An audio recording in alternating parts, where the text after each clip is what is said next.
You briefly talked about product discovery, figuring out what to build, what not to build. What's the first mistake most teams make when trying to do discovery? One big mistake is they think maybe this could be interesting. Okay, how do you know that? In the ideal world, I would like the three roles work together: product manager, designer, and a tech person. There are companies who understand the value of good research. There are companies who think we don't need that. When we spoke on LinkedIn, you said that you hate OKRs. They are the new Scrum. What is broken about OKRs today, and what do you think we should use instead? The problem that I have with OKRs is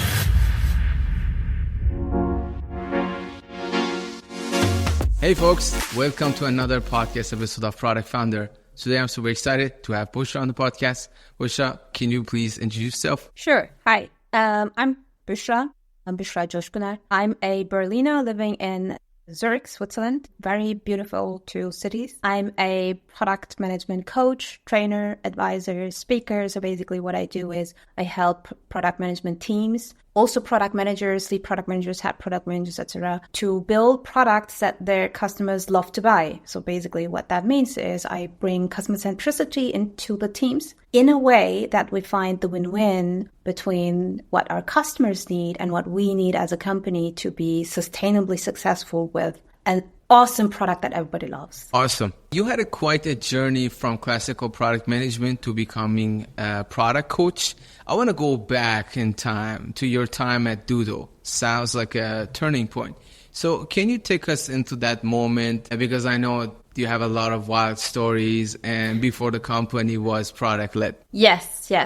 Where should I start? That's a big story. Should I start with the time that I started at Doodle or that I ended working with Doodle? You can go through episode 1, episode 2. Episode 1, episode 2. So episode 1, I started working at Doodle in 2017, and I started 1 month after our new CPO had started. So he started first, and then I came in, and we both, it's Doodle, right? And you're like, oh, cool, I can work at Doodle, and this is so cool, like everybody knows Doodle kind of thing. And then you get into the company, and the way you work or the way I worked, and our CPO, the new CPO as well, were very much like leaned on the lean startup principles. Have things, have data that informs your decision making, that guides you in your direction. Have a direction, actually, have a strategy, and then do some learn through experiments what works and what doesn't and what you want to build, right? So build, measure, learn, starting with learn to measure, then build, and this kind of iterational way of working. And now imagine you started this company that everybody knows. This is such a big company. Wherever you fly, like in Australia, in the US, you say Doodle and they're like, oh yeah, the polling company, yes. And you started this company. You try to make decisions. You want to look up data, but there is none. And I was like, our strategy is clear. We know which direction we want to go to, but how do I make decisions if I don't know what's going on? And now this is a bit exaggerated. So we had basic data, right? So people sign up, people go through the checkout and this kind of things. And yes, when I say checkout, that was already a thing, right? Because everybody thought Doodle is a 100% free app that is 100% funded through the revenue is 100% ad revenue. But no, there was a subscription tier as well. There was a subscription. And so we had some premium users. And so now the goal was, okay, have more premium users, right? Increase subscription revenue. But how do you do it if you don't know how people behave? Let's pause here for a second. The other day, I was looking into our channel analytics, and I noticed many of you guys are watching a lot of our episodes, but not yet subscribed to our YouTube page or Spotify. I will ask you as a favor, please support us by subscribing to our YouTube page and Spotify page, and I will promise you I will do everything in my power to make each episode better and better. Thank you. Right, so we have some data points, but we don't know how they behave. We don't know why they subscribe or why they don't subscribe or what they are going through, what they're using, what they're not using. So, and then my first task was implement a subscription management systems so that we have the infrastructure ready that we can ramp up subscription numbers. And while doing so, redesign the checkout. Like, okay, great. I would love to redesign the checkout, but like, I'm blind. Like, I don't know what works. I don't know what doesn't work because we don't have behavioral data on that, right?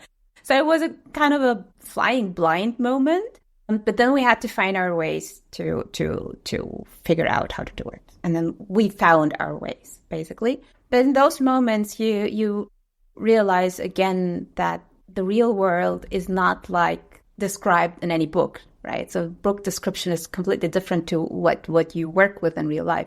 And it also happens in these very famous, well-known companies. So basically, one part of that was, yes, as you just slightly mentioned in the very beginning, so it took us about 2 years to turn into a more product-led company, more product-driven company, however you want to call it.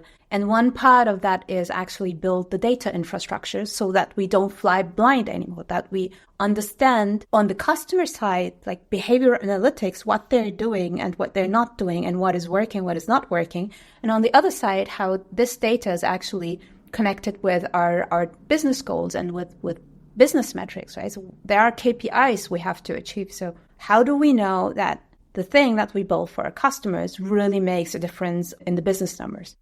So that was one part of it. And the other part of it was we talk about product discovery all the time, like in the recent days, right? So in the lean startup, I mentioned I have a lean startup background as well. And that's nothing other than continuous experimentation. That's what we call it, or we have different terms for that, but that's experimentation.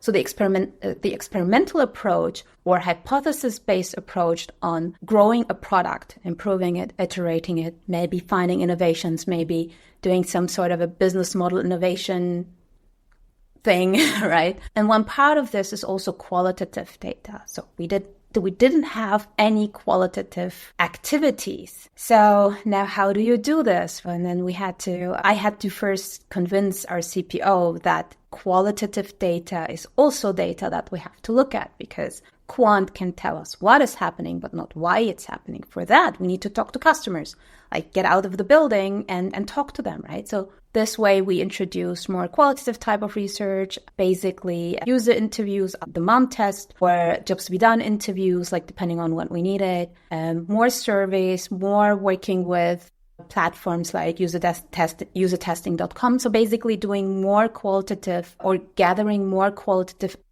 data beyond simple usability tests, right? So that's another thing that we did, plus other experimentation types like fake door testing, A/B testing, and this kind of things. That was one part of the whole journey. And then also we had a huge monolith that we had to break down. And everybody knows how much fun that is when you break down a monolith. I remember, so one day, so after this checkout task that I had, I took over the group of new business scheduling solutions. So in my group, we worked on new ways how to A, schedule meetings, but also B, how to bring Doodle closer to the people so that Doodle is only one click away. And I remember we rolled out Doodle one-on-one, and it broke. Everything in testing worked perfectly fine. But the moment that was in production, nothing worked. And we spent, I think, 3 weeks trying to figure out what's happening. 3 weeks broken until we found out while the monolith was, while the engineers were trying to break down the monolith and refactor parts of it, there was one small API that we thought we're not even using, but it turned out we're using it, and that broke everything, right? And these kind of stories are so typical, so normal in this journey of changing the way you work that, like, in hindsight, you talk about it and laugh about it, but while you're in the middle of it, you're like, my God, what am I gonna do now, right? Yeah, so this is the crazy story of... So there's, of course, more details to that, but like these 3 big points stay with me, like, forever. Very interesting story. And I just want to understand a little bit better, in this transformation, was this something that the whole organization realized that there are problems that we have on the table and we need to fix, or it was something that more just the product team understood it, and then they were just battling like Vikings and through the organization and trying to tell them, hey guys, we're not product led and we cannot continue going forward with this? I don't know if I should say luckily. I think that was not really luck, but really the talent of the management team. The whole organization understood it. So when I started, we were like 35 people. When I left, we were about 100. And already in this group of 35 people, we knew we cannot work this way. Like if we want to grow, and that was the mission, right? Grow. Simply that. Grow. Drive more subscription revenue. Grow. If we want to do that, we cannot just continue the way we do, because we work like in the maintenance mode, right? But we are not in maintenance mode anymore. We have to grow. And therefore, like really, the CEO pushed a lot. He was the connection to our mother company, to basically give us the safe space so that we can really turn it around. And with the CPO leading this whole transformation, and especially we, the lead PM, so we were 3 lead PMs, me and 2 colleagues of mine, we would contribute with our experience in what we believe needs to be done and add it to the whole system of how we work. Plus, of course, we kicked it off with joining Itamar Gilad's Lean Product Management workshop. It's still a workshop that I recommend everybody to join and learn from that. And this, like when I say we, it's not only the PMs. We as the whole product team went there. And the product team were the PMs, but also customer support was reporting to the CPO. And data, the whole data team was reporting to the CPO. So we went there and we all knew, okay, this is how we want to work. And then there's not much left, right? In such a small company, we have the engineers. We talked to them, we explained them, we showed them the material, and we talked about this whole thing with them. And they were like, yeah, sure, makes sense, let's do it. Also, like the marketing team saw what we're doing, and they were very open to experiment with this. Sales was very open to experiment with this, right? So it's like, let's try this out. And I mean, we were agile natives anyway. So we had cross-functional teams. We had a good collaboration within our teams. It's just we needed to do some things in a different order and in a different way. And everything was fine. Right? So, for example, this thing about trios, product managers, designers, and engineers are working together to drive product discovery. We were working very closely anyway. And we didn't have this term product trio. It was more like, okay, hey guys, I want one person from, like me telling my team, I want one person from the tech team who I can disturb all the time. And it's his or her role to be disturbed all the time. Kind of, yeah, do you accept that you are going to be disturbed? Plus our designer anyway, and I said, we will sit together and we will plan. The 3 of us, we will sit together and we will do prioritization. We will decide together what we're gonna experiment with. We will decide together what makes sense as a next step and what not. I'm not the one who will do this on my own because I'm missing information. I'm missing pieces. I cannot do that alone. And once the other teams saw how well this works, they did it as well because it just made sense, right? So for us, we took these steps because it made sense. And yeah, as I mentioned, the CEO gave us the space to do it. It's very good that this happened because I had other people also on the podcast kind of were going through similar experiences, or when the company was project-led and then they wanted to become more product-led.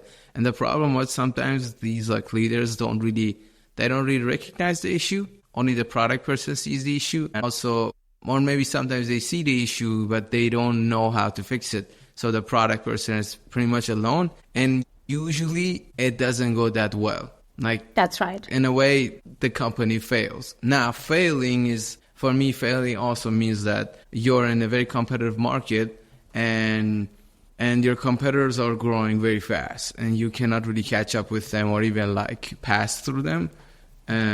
That's also a fail. Yeah, absolutely. Yeah, no, that was really good. So the CEO giving us the space and the CPO basically knowing what to do, and they both together, plus the CTO, who also the new CTO came from a company that was working that way anyway. So he knew how that works. So that was great. That was a good trio. Absolutely. You briefly talked about product discovery, figuring out what to build and what not to build. So when you're doing product coaching, what's the first mistake most teams make when trying to do discovery? That varies really. Like one big mistake, so it depends on the team. So one big mistake is, for example, that they do just product discovery for the sake of discovery. Like they think, oh, maybe this is a good idea and let's figure out if it's a good idea. It's nothing wrong. Starting with ideas is not wrong in itself. It's just wrong when it happens arbitrarily, right? So basically, oh, maybe this could be interesting. Okay, how do you know that this even could be interesting? Like, what's the data points that tell you that this could be interesting? Well, we heard it from one customer. Can sometimes also be fair. But if it's just like rumors, then this one topic based on rumors versus that topic based on lots of data points, why do you focus on that? And if I don't hear something like, because this could be an innovative approach for solving this or that problem in the biggest scope or in the strategic scope of our product, that's something that I jump in and I'm like, okay, that we have to talk about. Because then it's more distraction than really thinking innovative. Mistake that I see is that over-engineering the experimentation part. So yes, I'm a fan of having multiple experiments, so like in an experiment chain, when it's about big, risky, costly ideas or topics. But when it's something that's rather not risky at all or really small and we could just build and try it out, then why spending so much time on multiple experiments? So maybe you need one more data point to understand if you should approach it from this angle or that angle. But basically doing the same type of approaching different types of ideas and with the same approach isn't really working well. And then the other thing is that it's kind of tied to that. There are 3 ways how to go into product discovery. So you either have a goal and you have to figure out how you actually achieve this goal. And this can go through this should go through the problem space. Or you do have an idea and you want to figure out if this idea has legs. Then you go through assumptions testing down to solution testing.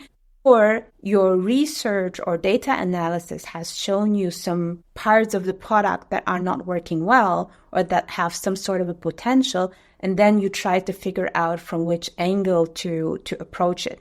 So these 3 ways, right? But if you approach these 3 ways in the same way, that's not going to work. Yeah, it makes a lot of sense. As you mentioned, you worked both on trio-led discovery and researcher and supported discovery. In the perfect world, what's your ideal team setup for doing meaningful product discovery? In the ideal world, I would like the 3 roles work together very closely, like product manager, designer, and a tech person. It can be the tech lead. It doesn't have to be a tech lead. There are enough teams that don't have an official tech lead. So somebody from the tech team who volunteers to be disturbed quite a lot. And they are working on the easy questions, the things that they don't have to figure out in a very correct way. These things where the main goal of doing product discovery is making a decision. Should we go this path or that path? Prioritization, decision making. And then ideally, there's also a researcher in the company,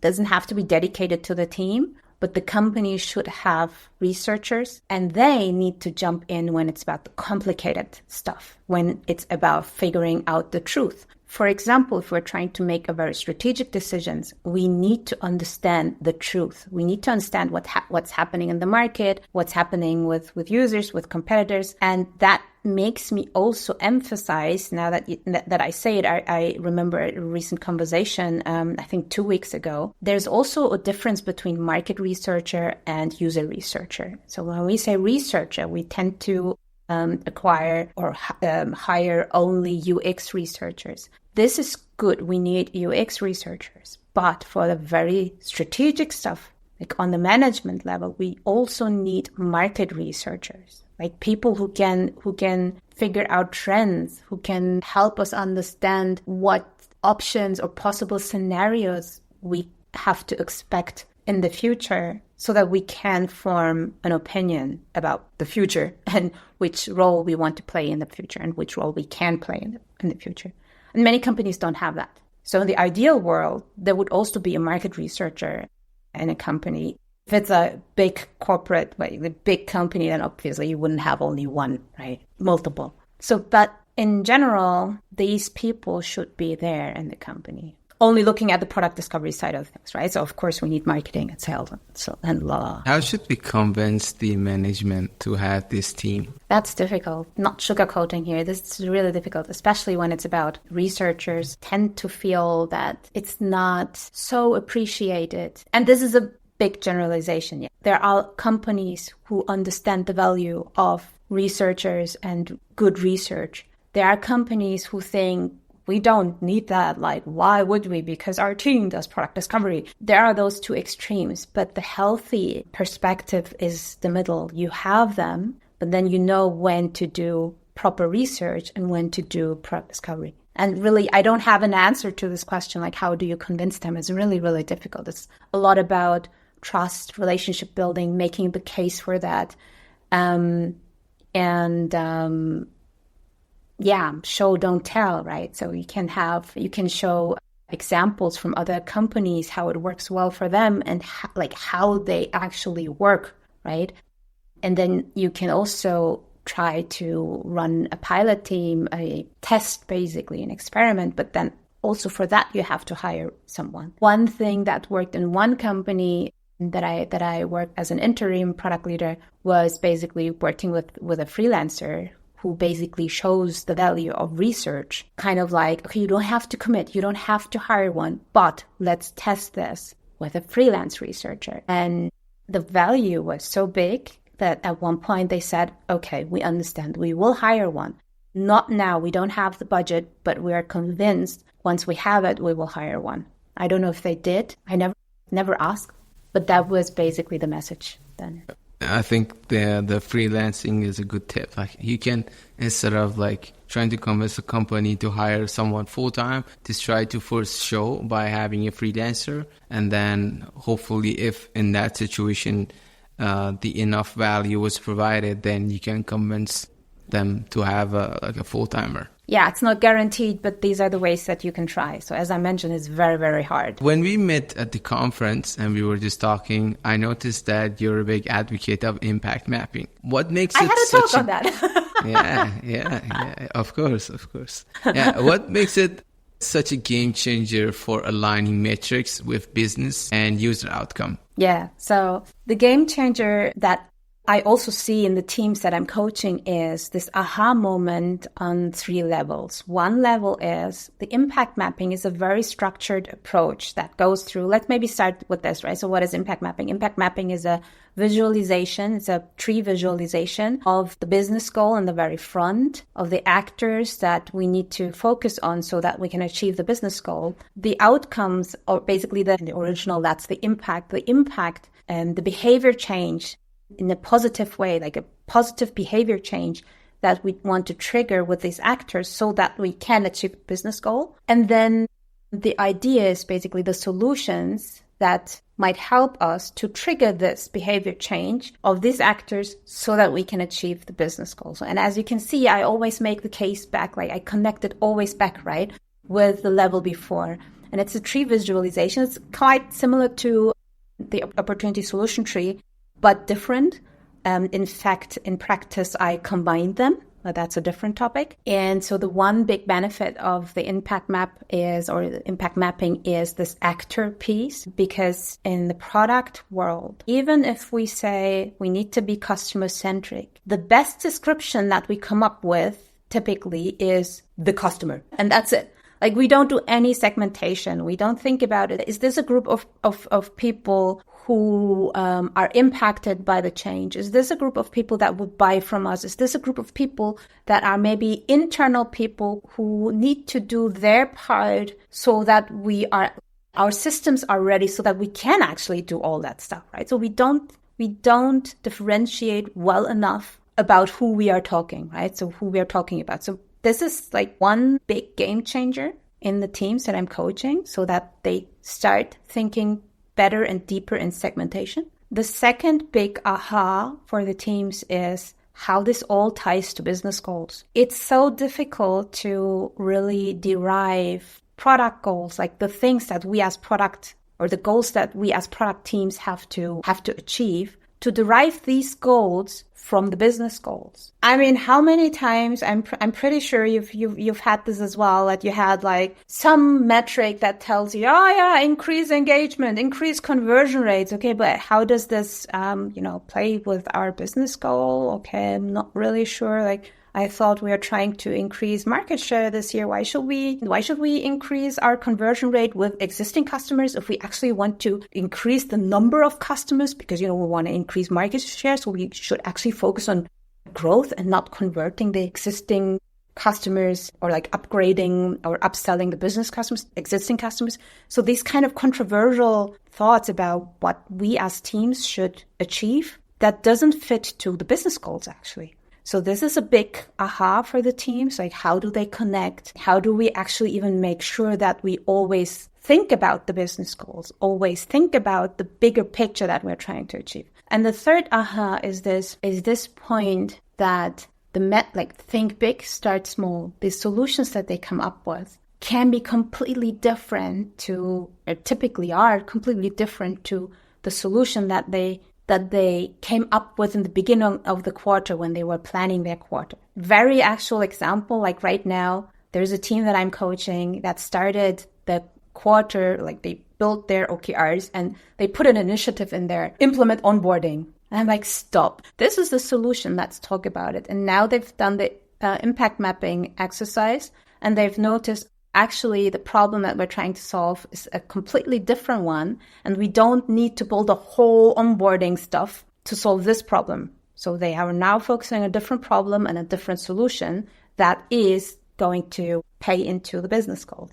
So this aha in, okay, maybe it's a different solution that we need than we thought because we were creative, right? So this is a third aha. And now baking the topic of metrics in here. So the metrics play a role as soon as they understand this connection, this end-to-end connection, they can better define what success looks like. What does it mean? Like when we roll this out, what will we observe? Okay, if we can observe this behavior change that we are trying to trigger with the solution, then we know that we have built the right solution. How do we measure that? Okay, that now is a different conversation than increased conversion rate for existing customers. Right? Now we are more aligned with what we're trying to achieve, what we're trying to observe, and which measure is the more logical, more relevant one that we can also control. That was a very long answer to your question. I'm very sorry, but I had the feeling I had to explain the steps. No,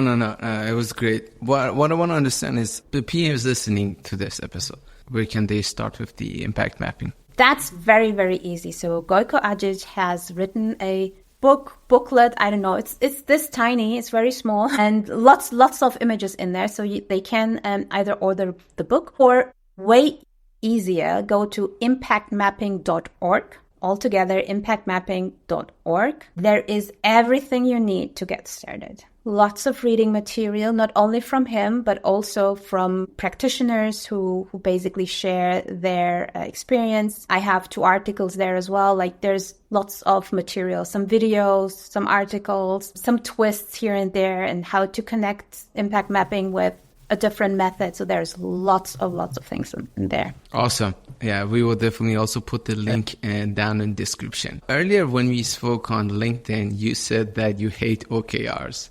They are the new Scrum.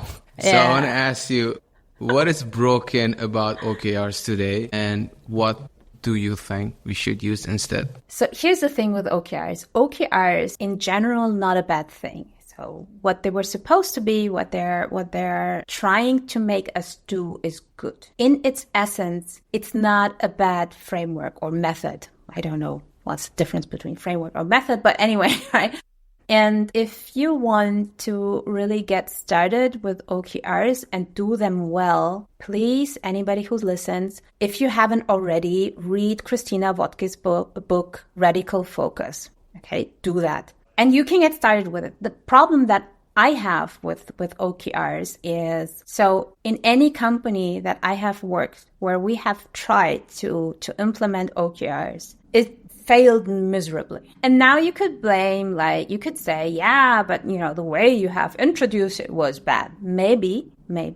But that's the problem, the same problem that I have with Scrum. If it was it's been praised as the way how it works for everybody in any case, and you just have to apply it and it's going to work like magic, but then it doesn't. And the answer that I get to both frameworks is usually, well, you cannot blame the method because you didn't apply it well. If you apply it well, then the method works. And I'm like, yeah, but that's the problem. There's no way to apply it well. I mean, that's exaggerated, of course, right? So then you have to hire OKR consultants or coaches that help you implement it in your company. And I'm like, okay, the result that you have, regardless, at least in the German-speaking area, is still the classic goal breakdown that we had before the era of OKRs. They are still formulated phrased the same way. They sound the same. They have the same hierarchical thinking behind. And there are even still companies who attach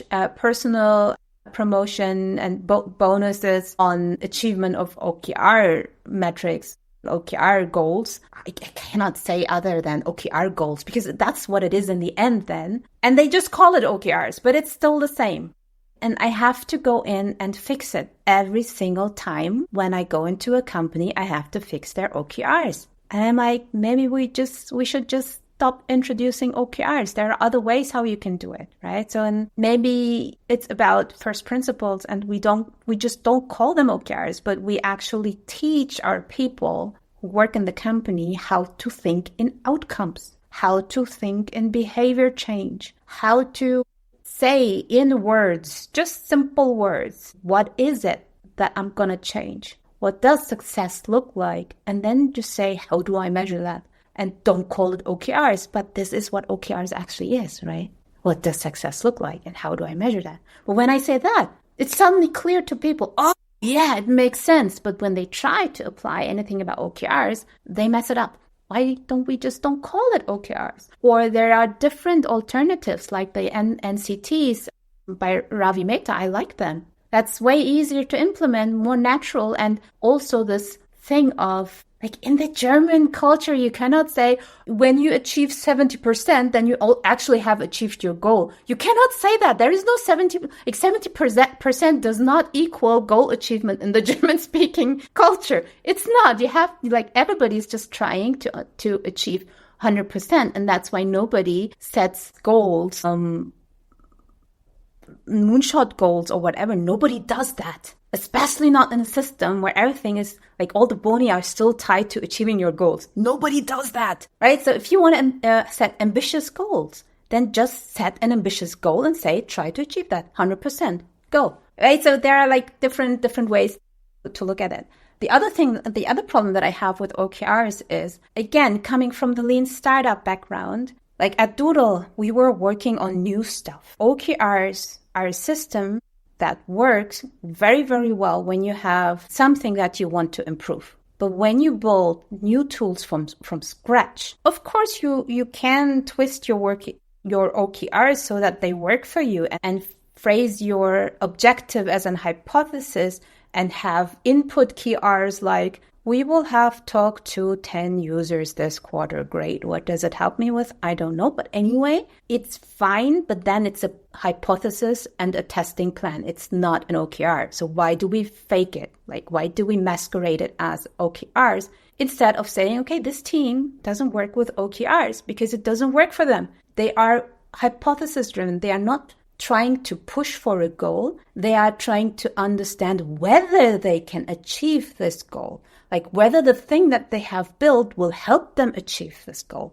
That's a very different dynamic. So why do we have to push for it if it doesn't work for this team's approach or this team's dynamics or actually the nature of this team's work. This is my critique about OKRs. It's not that they are a bad thing. So again, like they are a good thing. Yes, I will say the same. They are a good thing if you can implement it well, but I have seen it implemented well very rarely. And please, anybody who's thinking about introducing them or who's thinking about fixing them, please read her book. Personally, when it was introduced in one of the companies I worked in, it causes a lot of frustration because the sales OKRs and the product OKRs were against one another. And then I remember like when you were going through like quarterly review, have we achieved the goals? I just didn't know what to say. And it was just like, it was super frustrating. And they're like, yeah, so why didn't we increase like this and that? And I'm like, yeah, but the main focus went to sales. The resources went to sales because their OKR was like double the revenue. Mine was acquire more users. These couldn't work in a 3 months span. Yeah. So I hated it. Maybe, I don't know, maybe we implemented wrong. I think we did definitely implement it wrong. Sometimes when you're more like a junior, you feel something is wrong. You cannot say that thing is wrong. You just are like, and everybody's like, yeah, you're just a junior. You don't understand how the things work. You're right. So no, juniors have a good sense for things that don't work because they bring a fresh perspective in. I highly appreciate juniors' opinions. Yeah, especially the new juniors with all the AI tools. Oh, yes. Yes, they are incredible. They are a company squad themselves. They are brutal. I love it when these brutally honest new juniors with AI tools come in. So I love it. Yeah, me too. We are slowly getting close to the end of the podcast episode. It's been a wonderful episode.